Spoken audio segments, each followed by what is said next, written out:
ஆற்றல் பசியாற்றல், அப்பசியை மாற்றுவார் ஆற்றலின் பெண்.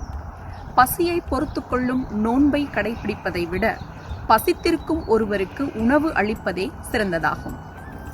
வணக்கம் and welcome back to S O super kitchen. அனைவருக்கும் இனிய தமிழ் புத்தாண்டு நல்வாழ்த்துக்கள்.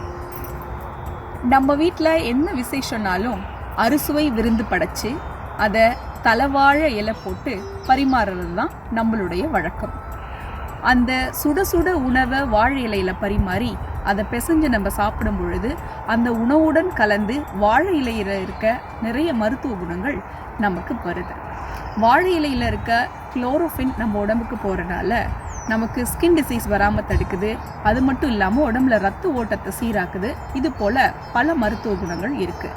அது மட்டும் இல்லாமல் வாழை இலையில் இருக்க பாலிஃபினால்ஸில் நேச்சுரல் ஆன்டி ஆக்சிடென்ட்ஸ் நிறைய இருக்கிறனால கேன்சர் வராமல் பாதுகாக்குது.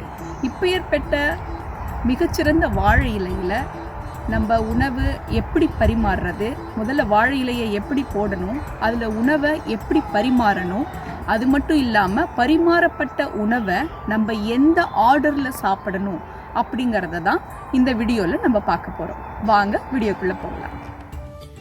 வாழை இலையை நம்ம பரிமாறும் பொழுது இந்த குறுகலான பகுதி இடது பக்கம் வர்ற மாதிரி, இந்த மாதிரி அகலமான பகுதி வலது பக்கம் வர்ற மாதிரி வைக்கணும்.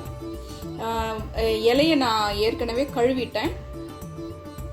இருந்தாலும் நம்ம சாப்பாடு பரிமாறுறதுக்கு முன்னாடி ஒரு முறை கழுவிக்கலாம். அந்த மாதிரி தண்ணி தெளிச்சு.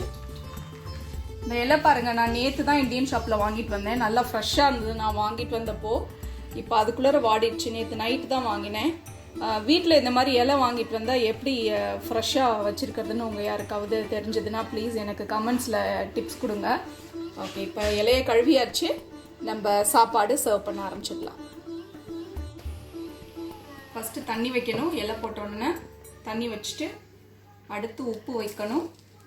ஸ்வீட் வைக்கிறோம்.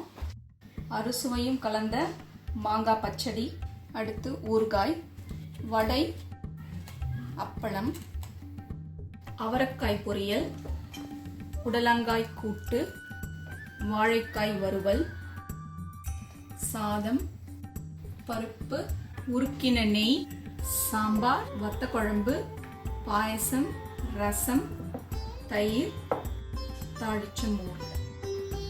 நம்ம எப்பயுமே நம்மளுடைய உணவு பழக்கம் ஃபஸ்ட்டு ஸ்வீட்டில் இருந்து தான் ஸ்டார்ட் பண்ணுவோம். அதனால தான் ஃபஸ்ட்டு ஸ்வீட் வைக்கிறோம். அடுத்து இந்த இனிப்பு, உப்பு, ஊறுகாய், காரம் இருந்த வறுத்த பொருட்கள்லாம், வறுக்கப்பட்ட பொருட்கள் எல்லாம் நம்ம கம்மியாக சாப்பிடணும் அப்படிங்கிறதுக்காக தான் இலையினுடைய இந்த குறுகலான பகுதியில் வைக்கிறோம். எல்லாமே இந்த காய்கறிகள் எல்லாம் நிறையா சாப்பிடணுங்கிறதுக்காகவும் இந்த சாதம் நல்லா சாப்பிட்லாங்கிறதுக்காகவும் தான் அகலமான பகுதியில் பரிமாறப்படுது. எப்போவுமே நம்மளுடைய உணவு பழக்கத்தில் நம்ம இனிப்பில் இருந்து தான் சாப்பிட ஆரம்பிக்கிறோம். ஏன்னா ஃபஸ்ட்டு நம்ம இனிப்பு சாப்பிடும் பொழுது நம்ம வாயில் உமிழ்நீர் நிறையா சுரக்கப்பட்டு அது செரிமானத்துக்கு உதவுது. அதனால முதல்ல இனிப்பில் இருந்து ஆரம்பிக்கிறோம். அடுத்து சாதத்தில் பருப்பு போட்டு நெய் உருக்கி சாப்பிடணும். நம்முடைய முன்னோர்கள் நீண்ட ஆயுளுக்காக நமக்கு கொடுத்த அறிவுரை என்னன்னா, நீர் சுருக்கி, நெய் உருக்கி, மோர் பெருக்கி உண்ண வேண்டும் அப்படிங்கிறது தான்.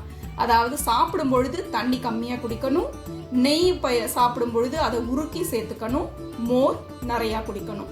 அந்த மாதிரி நம்ம உணவு பழக்கம் வச்சுக்கிட்டோம்னா நம்ம நீண்ட ஆயுளுடன் நம்ம வாழலாம் அப்படிங்கிறது தான் அவங்களுடைய அறிவுரை. அடுத்து பருப்பு நெய் சாப்பிட்டதுக்கு அப்புறமா சாம்பார், வத்த குழம்பு, இன்னும் வேற என்ன குழம்பு வகைகள் இருக்கோ அதையெல்லாம் சாப்பிடலாம்.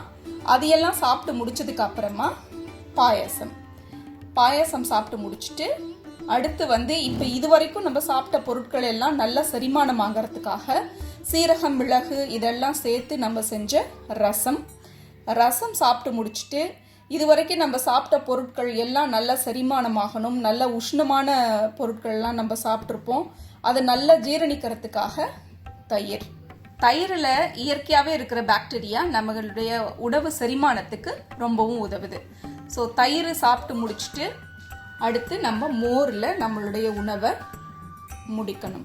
ஸோ இந்த முறையில் தான் சாப்பிடணும். நம்மளுடைய சாப்பாட்டை 3 பகுதியாக பிரிக்கணும். முதல்ல இனிப்பு, அடுத்து பருப்பும் நெய்யும், மற்ற குழம்பு வகைகள், காய்கறிகள் அதையெல்லாம் சாப்பிடலாம். அதுக்கு அடுத்து பாயசம் முடிச்சதுக்கு அப்புறமா ரசம், தயிர், மோர், இப்படி 3 வகையாக பிரித்து தான் சாப்பிடணும். ஆனால் இப்போல்லாம் நம்ம என்ன பண்ணுறோம், சாப்பிட்டு முடிச்சதுக்கு அப்புறமா டெசர்ட் சாப்பிட்றோம்னு சொல்லிட்டு கடைசியாக தான் ஐஸ்கிரீமு, ஸ்வீட்ஸு அந்த மாதிரிலாம் சாப்பிட்றோம். அது சரியான உணவு முறை இல்லை. சாப்பாடு ஆரம்பிக்கிறது இனிப்பில் ஆரம்பித்து முடிக்கிறது மோரில் முடிக்கணும். அதுதான் சரியான உணவு பழக்கம். இந்த வீடியோ உங்களுக்கு பிடிச்சிருந்தா லைக் பண்ணுங்க, ஷேர் பண்ணுங்க, கமெண்ட் பண்ணுங்க, மறக்காம சப்ஸ்கிரைப் பண்ணுங்க. உள்ளமே கோவில், உண்மையே வேதம், உணவே மருந்து. நன்றி, வணக்கம்.